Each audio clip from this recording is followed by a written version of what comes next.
እንግባ ይቻላል ተከተሉ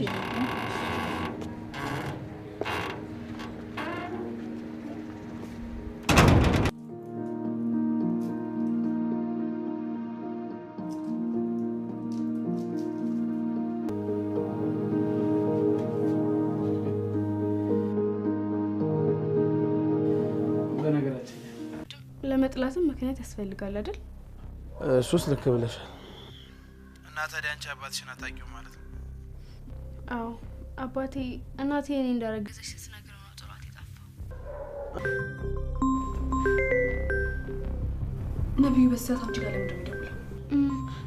ምናልባት የሆነ ነገር ፈልጉ ይሆናል። እሷ መጸዳጃ ቤት ገብታ ነው እንዴ? እኔ ደግሞ ድንገት አንቺ ጋር የደወልኩ መስሎኝ ስልኬን እያየሁት ነበር። ለምንድን ነው ለኔ ተሳስተ የምትደውለው መሰለ? ወይስ ልደውል አስበህ ነበር? አረ በጭራሽ እንደዛ አይደለም። ግን የሆነ ጽጌረዳ ስደውል አንቺ ታነሻለሽ ብዬ አላሰብኩም ነበር። እንዴ ለምን አላነሳው? ይልቅ በኋላ ብዙ የምናወራቸው ነገሮች አሉ። በእኔ ስልክ ደውልልኝ። በነገራችን ላይ እኔም ላወራሽ ፈልጋቸው ነገሮች አሉ። ለማንኛውም ነገ እንገናኝ። በል በራሴ ስልክ ደውልልኝና በደንብ እናወራለን። ዛሬ በጣም አድካሚ ቀን ስላሳለፍኩኝ ማውራት አልችልም። ነገ ተገናኝተን እንነጋገራለን። አንተ ቆይ ምን ሆነሃል? ደውልልኝ ፈልጋለሁ እያልኩ አይደል እንዴ? ደውልልኝ እናወራለን። አንቺ እያዘዝሽ ነው እንዴ? አይ ማዘዝ አይደለም። ያው እኔ እናንተ ጓደኛሞች ስለሆነን ዝም ብዬ ነው። አዎ እኔ ማንም ሰው ሲያዘኝ ደስ አይለኝም። ሁሌ ምን የምፈልገው ነገር ከኔ ትነጥቂኛለሽ። ሁሌ። ባሁኑ ግን አይሳካልሽ። መቼም ቢሆን ነብዩን ከኔ አትነጥቂኝም። የመስፍንን ልጅ ማግባት ፈልጋለሁ። ምን? አዎ ማዬ፣ እሱን ለማግባት መክፈል ያለብኝ ነገር በሙሉ ከፍላለሁ። ጎበስ፣ አሁን ገና የእናትሽ አይነት ውሳኔ ወሰንሽ። ይኸውልሽ ማዬ፣ እኔ ነብዩን ሰላም ሰላም ወደ ቻናሌ ቤተሰቦች እንዴት ናችሁልኝ? እንኳን ወደ ሰብለይቱ በሰላም መጣችሁ። ደህና ናችሁ ሆይ? ጽጌረዳ እንግዲህ አሁን ላይ ፌቨን በጽጌረዳ ላይ መቅናት ጀምራለች። እንደሚታወቀው በፊት ላይ ፌቨን ነብዩን ወደ እሷ ለማቅረብ ብዙ ነገሮችን ስታደርግ በመልኳም በሀብቷም እየተመካች፣ በእርግጥ ጽጌረዳ ከሷ በላይ ታምራለች በመልክ በእርግጥ። ነገር ግን ያው የኑሮ ደረጃቸው ዝቅ ያለ ስለሆነ እሱን ተጠቅማ እንግዲህ በሱ ፊት እሷን ለማዋረድ ብዙ ነገሮች ስታደርግ፣ እሱን ለማስደሰት ደግሞ ጽጌረዳን ከትምህርት ቤት እስከ መባረር የሚያደርስ ጥፋት ሁሉ ስታደርግባት ነበረ። በጣም ብዙ ነገር ነው ያደረገችው እንግዲህ በነብዩ ለመወደድ ማለት ነው። ነገር ግን አሁን ላይ እንዳሰበችው ነገሮች እየሄዱ አይደሉም። ነገሮች ሁሉ ግልብጥብጣቸው ወጥተዋል ማለት ነው። ነብዩ በጣም ይጠላት የነበረችውን ጽጌረዳን አሁን ላይ የማያውቀው ስሜት እየተሰማው ወደ ፍቅር እየገባ ይገኛል። ጽጌረዳና ነብዩ እንግዲህ አይጥና ድመት ነበሩ። ቤት ውስጥ እንኳን ስትሰራ የአባቱ ምግብ ላይ ቅመምና ጨው በመጨመር አባቱ እንዲታመሙ ሁሉ ያደረገ ልጅ ነው። ያው ዋናው ዓላማው ጽጌረዳን አባቱ እንዲያባረራትና ከስራዋ እንድትሰናከል ነው። ዋና እቅዱ እሱ ነበረ። በጣም ብዙ ነገር ትምህርቷ እንዲበላሽ ሲያደርጉ ነበረ፣ ሲያሰቃያት ነበረ፣ ተንበርክካ ይቅርታ እንድጠይቀው ሁሉ ሲያደርጋት ነበረ። ይህን ነገር ከፌቨን ጋር ሆነው እንግዲህ ፌቨን ከቤት ከእናቷ ጋር ታጣላታለች። እሱ ከትምህርት ቤት ስትመጣ እና ቤቱ ስትሄድ ለስራ እሱ እዛ እየተቀበለ ያሰቃያት ነበረ። ታዲያ እንግዲህ ይህን ነገሮች ሁሉ ጽጌረዳ በትዕግስት አልፋለች። ነገር ግን በክፉ ቀን ወይም ደግሞ አባቱ በታመመ ጊዜ ቀድማ የደረሰችለት ማንም ሰው የለውም። ነብዩ በነገራችን ላይ አባቱ ብቻ ነው ዘመድ ያለው። ከዛ ውጭ ገንዘብ ነው። በቃ የሚመካበት ነገር ቢኖር ገንዘብ ነው። ሌላ የተሻለ ነገር የለውም።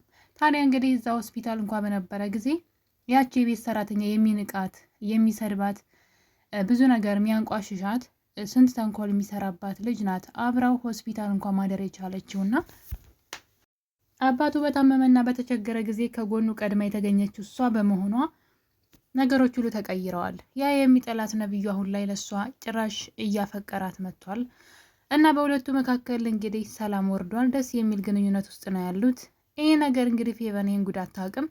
ፌቨን የእሷን የፈተና ውጤት ወይም ደግሞ አሳይመንት እንዲሰሩ የተሰጣትን ሰርታ ያስቀመጠችውን ቀይራ ለነብዩ በመስጠት ደግሞ አይዲዋን ደግሞ ቤት ውስጥ እንዲሰርቃት መታወቂያዋን ማለት ነው፣ ፈተናም እንዳትፈተን። ስለዚህ በዚህ መሀል አሳይመንቱም ከተበላሸባት ፈተናም ደግሞ መግባት ካልቻለች ከዚህ ትምህርት ቤት ትባረራለች የሚል እቅድ አቅዳ እንግዲህ ስትጓዝ የነበረችው ፌቨን ከጀርባዋ ግን ሌላ ነገር እየተሰራ ነበረ። ነብዩና ጽጌሬዳ ፍቅር ውስጥ ገብተዋል። ደስ የሚል ጓደኝነት ልንለው እንችላለን።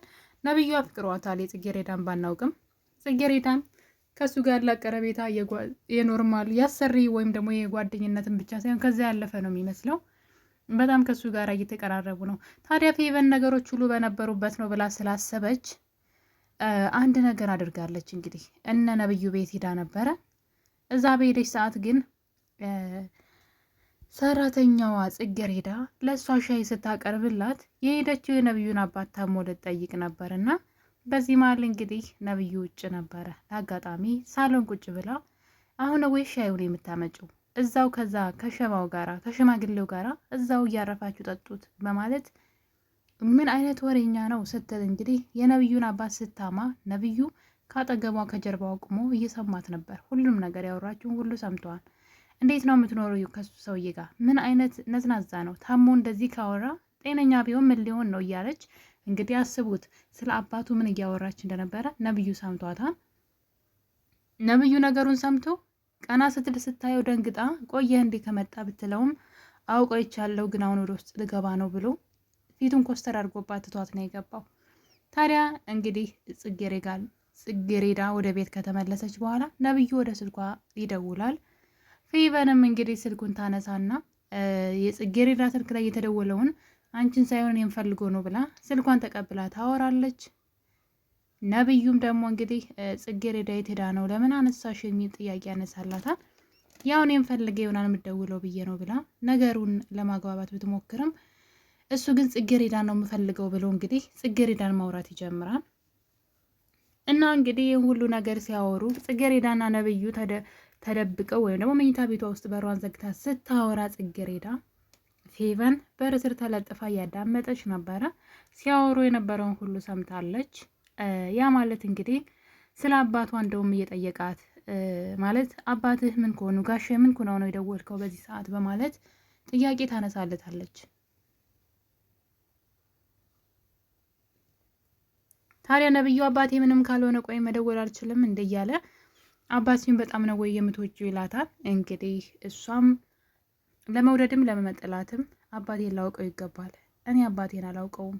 ስለዚህ ሳውቀው ነው ለወደውም ለጠላውም የምችለው። እኔ እርጉዝ እያለሁ ነው ከእናቴ ጋር ትቷት ሄደው የተለያዩት። በምን ምክንያት እንደው አላውቅም። እናቴ ብትጠላውም እኔ ልጠላውም ለወደውም የምችለው አግኝቼው ምክንያቱን ስጠይቀው ነው እያለች እያወሩ እያለ ፌቨን ሁሉንም የሚያወሩትን ታዳምጣለች። ከዛ እንግዲህ ፌቨን ከዚህ በኋላ ነው ቅናት የጀመራት። ከዛ በፊት አንድ ቀን እንኳ አስበው አታውቅም። ነብዩ በሱ ኩራት በሱ ትዕቢት ጽጌሬዳን በስርዓቱ አይደለም ለማውራት ቀርቶ በስልክ ደውሎ አይኗን ማየት እንኳ የማይፈልግ ሰው አርጋ ስለምታስብ ልክ እንደሷ ማለት ነው። ነገር ግን ነገሮች ሌላ ነገር ውስጥ ገብተዋል። በዚህ የተነሳ ፌቨን በጣም ትናደዳለች። ነገር ግን ከዛ ቀደም ብላ የፌቨን እናት የሆነ ነገር ጠይቃት ነበረ። የነብዩ አባት ነብዩ የሚባል ልጅ እንዳለውና የእሱን ልጅ እንድታገቢ ከነሱ ጋር በሀብትም በምንም እንመጣጠናለን። ስለዚህ የአንቺ ጓደኛ ልጅ የሚሆናለው የአንቺ ትምህርት ቤት የሚማር እሱን ታገቢያለሽ፣ ተዘጋጂ ምናምን አይነት ነገር እያለቻት ነበር። ታዲያ ፌቨን ነገር ግራ አጋብቷት እንዴት ነው ነገር ብላ ትታው ነበር። የዛን ቀን ግን ነብዩና ጽጌሬዳ እንደተቀራረቡ ስታውቅ እንግዲህ በጽጌሬዳ ትቀናለች ማለት ነው። እሷ ከኔ በምን ተሽላ ነው? ለምንድነው ሁል ጊዜ እሷ የተሻለች የምትሆነው? የኔን የሆነ ነገር ሁሉ እሷ እንደወሰደች ነው። ነብዩን ግን አልሰጥሽም በማለት እንግዲህ እናቷ ጋር ትሄድና ባለፈው ያልሽኝን ሀሳብ ተቀብያለሁ፣ ነብዩን አገባዋለሁ ብላ እንግዲህ ለእናቷ ቃል ገብታለች።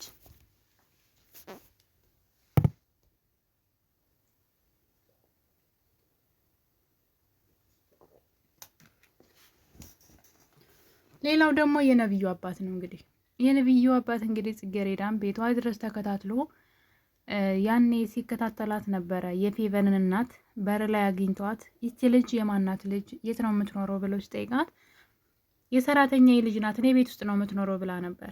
በዛ ምክንያት ነው የተዋወቁት፣ የፌቨን እናትና የነብዩ አባት ማለት ነው። ያው ስማቸውን ስለማላቅ ነው፣ ስማቸውን ሲይዘው በስማቸው ጠራቸዋለሁ። እና እንግዲህ በመጨረሻም ይችን ልጅ ወደ እንዲድሩለት ወይም ደግሞ እናቷ እንድድርልኝ አግባቢያት እንዳለ ነው የምናውቀው።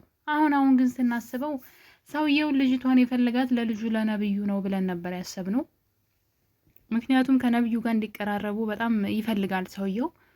እንዴት ነው አንዲት ፍሬ ልጅ ለራሳቸው ሊፈልጉ በዚህ እድሜያቸው? አያቷ የሆኑ ሰው አያቷ ናቸው። እና ለምንድን ነው ጽጌረዳን ለራሳቸው የተመኙት የሚለው በጣም ትንሽ ያስፈራልና በዛ ላይ ሰውየው በጣም ታማሚ ናቸው። ዛሬ ነገር ሊሞቱ የሚችሉ በቀላል ነገር ራሳቸውን የሚስቱ ሰው ናቸው እና የልጃቸውን ሕይወት ሊያስተካክሉ ጽጌረዳ በጣም ጥሩ ልጅ ስለሆነች ለነብዩ ሚስት እንድትሆነው ሀብታምም ስለሆኑ የዛን ቤት እንድትቆጣጠር የፈለጉ ነው ነበር የመሰለና ነገር ግን ጽጌረዳን የሚያዩበት እይታ ግን ብዙም ደስ አይልም። ማለት ጽጌረዳን አብራቸው ከጎኑ እንድትቀመጥና አንቺን ማየቱ እኮ ለእኔ በቂ ነው፣ መድኃኒቴ ነው እና ነይ እዚህ ቁጭ በይ ማላወራሽ ሲሏት ጽጌረዳ ግን ፈቃደኛ አልነበረችም።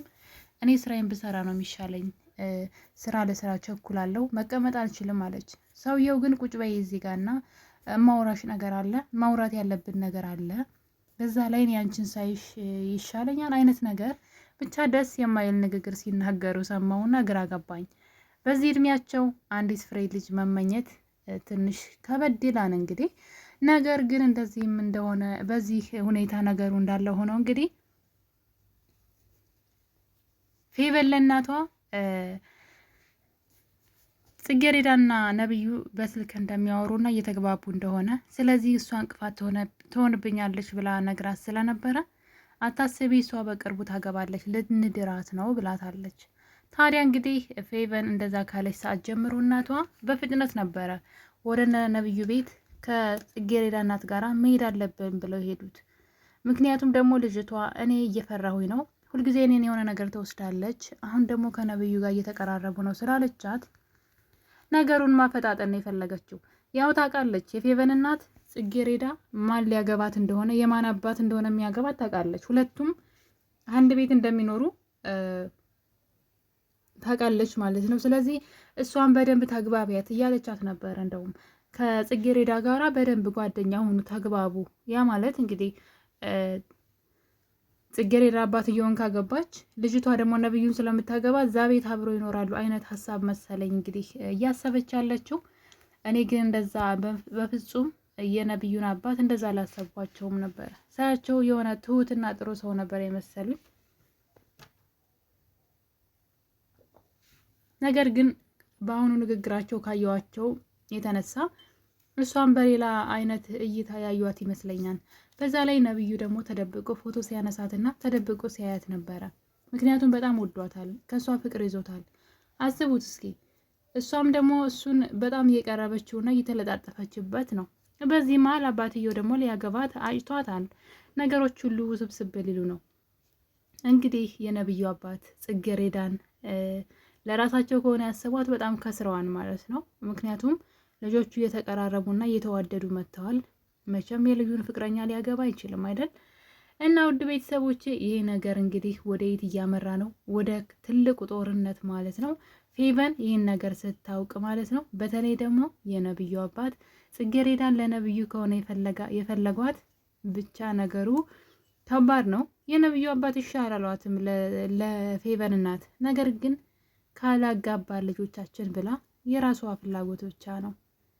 እሳቸው ግን ያሏት እስቲ ቆይ እያየን እናያለን ነበር ያላት። እና በመጨረሻም እንግዲህ የፌቨን እናት የጽጌረዳን እናት ይዛ ወደ ነብዩ ቤት ያመራሉ። በሩንም ነብዩ ነበር የከፈተላቸው። ምክንያቱም ጽጌረዳ ኩሽና ውስጥ ስራ እየሰራች ስለነበረ አላየቻቸውም። አባቴ ክላስ ውስጥ እንግዶች መጥተዋል፣ ሻይ ወይ ቡና ውሰጅላቸው እያለ ነው። ነገር ግን እዛ መኝታ ቤት ውስጥ ያሉት ደግሞ እናቷና የፌቨን እናት ናቸው። አስቡት። ጽጌረዳ እናትየዋ የምታውቀው ትምህርት ቤት እንዳለች ነው። ጽጌረዳ ግን ሰው ቤት ተቀጥራ ስራ እየሰራች ነው። እንግዲህ እጅ ከፍንጅ ልትያዝ ነው ማለት ነው ጽጌረዳ። በእርግጥ ጥፋት ስታጠፋ አይደለም፣ እናቷን ስታግዝና መልካም ስራ ስትሰራ ነው። ነገር ግን እናቷ የነገር ስታይ እንግዲህ ሀሳቧን መቀየሯ የማይቀር ነው። በፍጹም ልጇን ለዛ ሰውዬ አትድርም። ምክንያቱም ልጅቷ ምን እያደረገች እንደሆነ ስለምታውቅ እናቷን ለማገዝ ሰው ቤት በትርፍ ሰዓቷ ባለቻት በማረፊያዋ ሰዓት እናቷን እያገዘች ያለችው ጎበዟ ጠንካራዋ ጽጌረዳ ቀጣይ ዕጣ ፈንታዋ ከነብዩ ጋር ነው ወይስ ከነብዩ አባት ጋር የሚለው በጣም አጓጊ ነው። በሌላ በኩል ደግሞ አንድ ቀን መኪና ገጭቷት የነበረው ሰውዬ ስራ በጣም በብዙ ብር ካላስቀጠርኩሽ እስከ $1000 በወር እያለ ይገኛል። ለዛውም በሳምንት ስራው በሳምንቱ ለቀን። ይህ ነገር ምን ይዞባት ይመጣ ይሆን የሚለው በጣም አጓጊ ነው። በቀጣይ በሌላ ክፍል እስከምንገናኝ የዛሬ ጽጌረዳ ክፍል ይህን ይመስል ነበር። ቸር ቆዩልኝ።